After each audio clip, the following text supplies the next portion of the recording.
morning everyone! Kamusta? Today is July 31, 2024. It's a Wednesday morning. Kamusta? Welcome back, welcome back. Wala tayong video sa mga nakaraang araw kasi na-busy tayo. Dahil yung likod ay inayos ko. Gagawa natin na separate video yan. Siguro sa reels natin lalagay. Yan, panoorin ninyo. Yung ating before and after. So, kamusta? This is Jing Magnus Garden. My name is Jing. I am the garden owner. And we're trying to film almost every day para mag-flex ng mga halaman natin for sale. At the same time, paminsan-minsan nagbibigay tayo ng mga tips when it comes to basic gardening. Based lang din yan sa ating own experience. So, yeah. Today, meron tayong another set of plants to flex. Sana meron kayo magustuhan. And ang last na video natin yata last week after ng bagyong Karina. So, ayan. After nun, na-busy na ako kasi inayos ko yung likod natin. Kasi naguguluhan ako sa kanya. Kasi ang main reason kung bakit ko siya inayos ito yung mga anthurium natin, napipeste. Dahil dikit-dikit yung mga halaman, masyadong magulo. Yun yung cause kung bakit may mga insekto na nandun and yan, hinangat-ngat yung ating anthurium. So, ang ginawa ko, inayos ko siya. And hopefully, ayan, maging bongga na yung kanilang area kung saan sila nilagay ko. Yung bagong area nila. So, yun. Gawin natin ng video next time. Or maybe later, kasi hindi pa talaga ako tapos. Dahil habang nag-aayos ako ng mga halaman natin, nag-harvest ako. Yung mga naaabot ko ng mga philodendrons natin na for harvesting na, hinarvest ko na. At yun naman ang haharapin natin sa mga susunod na araw. Re-repot pagtatanim sa kanila. Okay, so speaking of harvest, pakita ko pala sa inyo yung hindi pala kita, no? Kung mapapansin nyo, wala na yung ating giant na tawag dito Paraiso Verde kasi hinarvest ko na siya dahil parang feeling ko nagdedelikado. Hindi ko alam kung bakit. Yon, bago pa ako maunahan, inunahan ko na. Kasi the last time na nangyari sa akin yan, yung giant natin na yan din, na Paraiso Verde, namatay na lang siya ng paunti-unti. Sabi ko, hindi na ayoko na, never again. So, hinarvest ko na kahapon. Pakita ko sa inyo, wait lang. Kunin ko lang. But for the meantime, nood muna kayo ng ating background. Yan ang ating mga halaman sa ating background. Baka may kayo magustuhan. Ayan. Kunin ko lang yung halaman natin.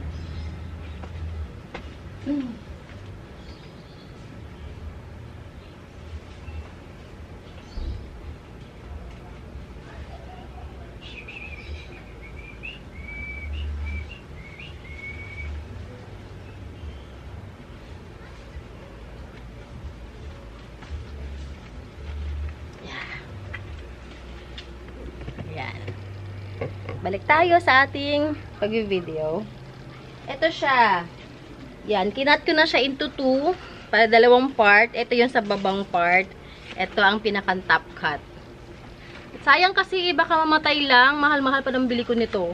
Tapos mamatay lang. Ang tagal-tagal ko inalagaan ito. Yan ang ating plant for today. Yung ating featured plant for today. Adjust ko lang ating brightness. Yan. Yan. Kita ba ako?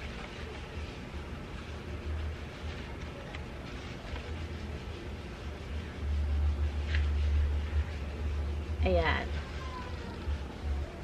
Okay. So, ito. Tatanim natin ito mamaya pagkatapos natin mag-video. Siguro mga ilang weeks pa. Pero ito, medyo matagal ko ito marirelease kasi nga, hindi natin magsuhi. Yan o. Ganda pa naman. Tapos mamamatay lang ng ganun-ganun. So, ayun. Okay. Right. Ayun na kayo. Sa flex na tayo ng ating mga halaman. Ganun yung gawin nyo pag feeling nyo is hindi nyo masisave yung mother. I-top cut nyo na agad. Wala, ganun talaga minsan. Lalo kag panahon natin ngayon unpredictable. Minsan maaraw, minsan maulan. So, tendency ng mga halaman ay yan. Init. Pagdaldal kang daldal. Init. Teka lang. Naipoy muna tayo. Okay. Sa anong unang plant natin? Ito. Ito ay may kwento tong halaman na to. Ito sana i-feature natin today. Pero naalala ko yung ating Paraiso Verde. Ito Yan. This is Syngonium. Giant Syngonium siya. Ang pinagmula nito ay yung ating arrowhead na Syngonium na hinarvest ko sa may ano to? Sa bandang Antipolo, Buso-Buso. Ayan, sa Buso-Buso. Now, that was like 2 years ago. So, katagalan, bumaba yung mga ugat ng mga nasa paso. Tapos, lumaki yung mga halaman. Yan. Tapos, dumiretso na sa lupa, naging ganito naka-giant. Nasabi ko, ba't hindi ko kaya i-harvest? Kasi doon to sa Aludura, parang nagsiserve siya as lilim na sa ibang halaman. Kasi nga malalapat yung dahon niya. Sabi ko, ba't hindi ko kaya to i-harvest and then i-offer ko sa inyo? Baka merong gusto. Kasi pwedeng indoor to. Itong Syngonium natin, pwedeng indoor. So, ito na siya. Hinarvest ko. Tinapcut ko na yung ibang part.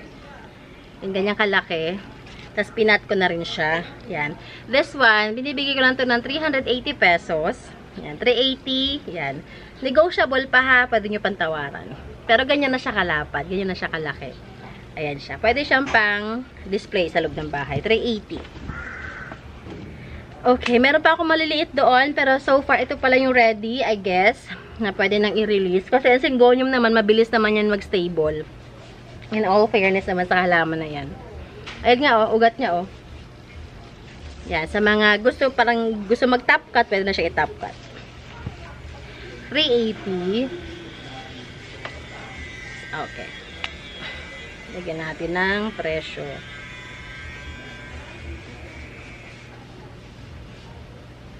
Okay. Meron ako siguro pwede ibigay doon 200 pesos. Yan. Mas maliliit. Ito ang pinakamalaki so far. Tama ba? Hindi pala. May mas malaki pa pala nito. Pero ito yung stable na. Yan.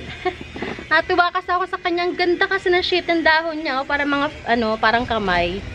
Yan siya, oh. Yan. Ating giant Syngonium. Syngonium, arrowhead yan eh. Nung nag-mature siya, ganyan na itsura niya. Next natin. This one, ang ating painted lady. Ang ganda-ganda ng variegations. Yan, ganyan siya. Trailing. Painted lady. This one, I'm selling it for only 420. Pwede na siyang i-chop-chop hanggang dulo. Ganda, oh. O, sige, closer look. 420. Painted lady natin. Big size. Ayan siya. Yan. Lagyan natin ng price kasi, you know naman, forgetfulness. 420. Okay. Diba, saya-saya na pakaramdam ko. Kasi nga, maluwag na yung likod. Parang basta, nakaka-happy siya. Pero grabe yung pagod ko. Parang feeling ko nilalagnatin ako pagkatapos. Tapos nasugatan pa nga ako eh. Tapos nabagsakin ako ng hollow blocks sa paa. Tapos ang nangyari, dumaos-dos yung pagkabagsak ng hollow blocks, dumaos-dos siya. So ang haba ng sugat. Pag naipakita. Grabe, sakit. Alam niyo mas masakit alam niyo mas gusto ko pang makat na lang ako kaysa magasgasan. Sakit. Mahapdi siya. Next natin. Itong ating tricolor mother type na ano na nga ito? Tricolor. Hala ka, uy. Favorite ka pa naman to. Sino nga ulit ito? Ay naman tayo sa mental block ng pangalan ng mga halaman. Feeling ko, hindi. No, hindi pala. Hindi ko bibenta kasi feeling ko kailangan ko siya i-repat. Ayun ang kanyang bagong Hindi pala. No. Kasi baka mamatay lang pag dinala ko to sa inyo. Kailangan ko siya i-repat. Bawi. Binawi, no? Iba na lang. Meron pa ba ako? May tricolor. Pero ito ako dito na Ring of Fire. Yun! Tricolor Ring of Fire. Yan. Ring of Fire. Ayan siya. Ito Ring of Fire din to. Hindi lang ganun ka variegations. Pero tingin ko yung top niya. O yung bagong dahon niya maganda ng variegations. Ito, 375 pesos lang. 375. Ring of Fire. Yung mga old prices lang, hindi ko na binabago. Natamad na akong baguhin. Okay na yan. Next natin. Next ay itong ating marmalade. Teka, tanggal natin yung lubang dahon ni marmalade. Pawis naman ako. Grabe. Yan. Old leaf niya is tatanggalin. Marmalade. Look at the ano. Pwede siya i-top cut. Pag hindi ito nabenta, ta-top cut ko na lang. Marmalade natin. This one is 485 ang last na presyo niya. Sige, kahit 375 na lang to. 375 marmalade. Kasi hindi na siya ganun kaganda. At the same time, ayan no, yung mga dahon niya. Maganda lang yung top niya. Pwede yung top cut. 375. Yan. Pag hindi ako nalang magta-top cut dito. Nahihilig ako ngayon mag-harvest eh. Yung mga hindi ko nabibenta, hina-harvest ko na. Okay. Okay. Next natin, itong ating jungle fever. Yan, jungle fever natin. Ganyan kalash. Jungle fever. This one I'm selling it for only 250 pesos. 250 jungle fever. 250 pesos. Yan. Ganyan siya kalash. 250 lang. We have top cut ng ating Fida Lime na big size ang dahon. Big leaf na siya. Yan. Yan. Ito naman is 250 na lang din to. 250. Fidel Lime 250. Yan. Yan siya. Malaking dahon yan. Okay.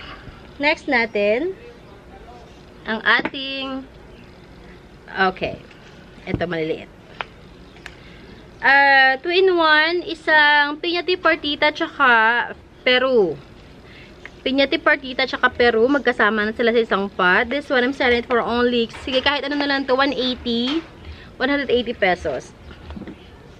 180 pesos. Yan. Next, itong ating bonggang-bonggang Golden Melaloni. Ganda ng dahon. Ayan o. Golden Melaloni natin. This one is 530 pesos. 530 Golden Melaloni. Meron tayong mas malaki kung gusto niyo mas malaki. Dalawa lang naman sila. Pero pag hindi, parang gusto ko i-top cut. puro top cut ang ginawa sa halaman. Hindi na binenta. Kinat na siya ng kinat. Next. Ito. Baka may naghahanap nito. Bibihira ko lang mag-flex ng ganito kasi mga namatay yung ganito ko eh. Syngonium aurea. Syngonium aurea natin. Ayan siya. Ayan. Syngonium aurea. This one I'm selling it for only magkano nga ba po ako ito? Kasi kahit 280 na lang. 280 Syngonium aurea. Bibihira na lang siya. Ang marami ako Syngonium albo. Ayan. Syngonium aurea. 2 pot lang ako meron yan. O, tama nga. 2 pot lang. Pero yung isa hindi pa ready. Magkano sabi ko? 280? 280 ba sabi ko? Sige, 280. Kalimutan ko na. Okay. Another Syngonium tayo. Yeah. 280. Yeah. Ang ganda pa ng pot ito. Yung pot ito may patungan ha. Isasama ko kapag kinuha ninyo. Aurea. Syngonium aurea. Another Syngonium is Syngonium natin na bonggang-bongga. Favorite ko talaga to. Milk confetti. Pagka mahal-mahal to. Ang una kong binili ng milk confetti before nasa 500 pesos. Ganito. 500 pesos to. Ito naman, I'm selling for only 250. 250 na lang to. 500, imagine. Kasi gustong-gusto ko siya kahit mahal. Ginrab ko na siya. 500. 250. Grabe noon. Grabe halaman talaga noon. Sa mga plantita noon, kaka-relate kasi sinasabi ko. Grabe ang mahal ang halaman noon. Next. Another Syngonium is tricolor. Syngonium tricolor. Ayan, no? Meron siyang pink, green, and white. Yan. This one, I'm selling it for only 280 pesos. 280. 280 yan. Tricolor, 280.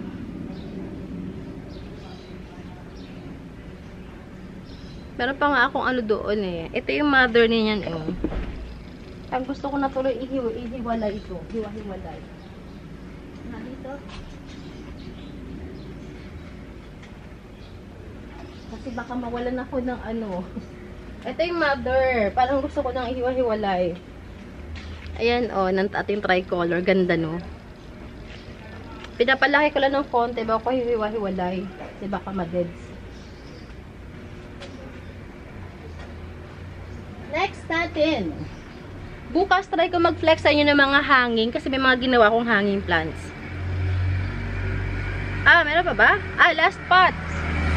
Last pot tayo. This is Black Billy. Yan, Black Billy Tay. Okay, ayan na siya, oh. Okay na to. Marami na tong ugat, eh. Ready na siya.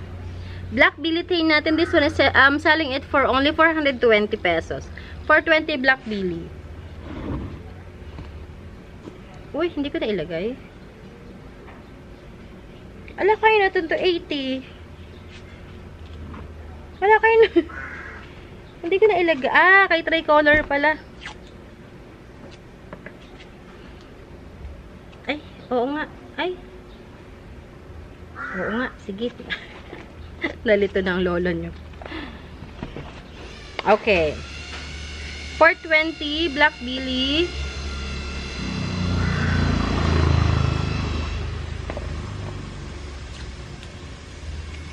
Oh, yan. Kasama na ang clear pot. Yan, naka-clear pot na yan. Nakit ng pot na ganito. Paubusin ganito ko. Wala na akong mahanap. Nabili ko kasi ito sa ano eh. So, nag-close na garden. Ano nila, binenta nila ng sale price. Parang wholesale na lahat-lahat. Bago, luma, sama-sama. Yun, nasaktuhan. Nabili ko. Swerte nga eh. Tapos, ang ano nang bili. Kung kahit mahal na shipping, okay lang. Binili ko. Pati, yung iba pa mga white pots niya, kinuha ko na lahat. Unahan kami nagpagmamine. Paubos, no? Okay, mahal pa naman to. Yung gantong pot, oh. Yan, oh. Clear pot. Ang mahal niyan. Pero swerte nakuha ko na medyo mura dahil binundle bundle niya by hundreds. Kumuha ko ng 200 pieces yata, 100 pieces. Ayun, wala na.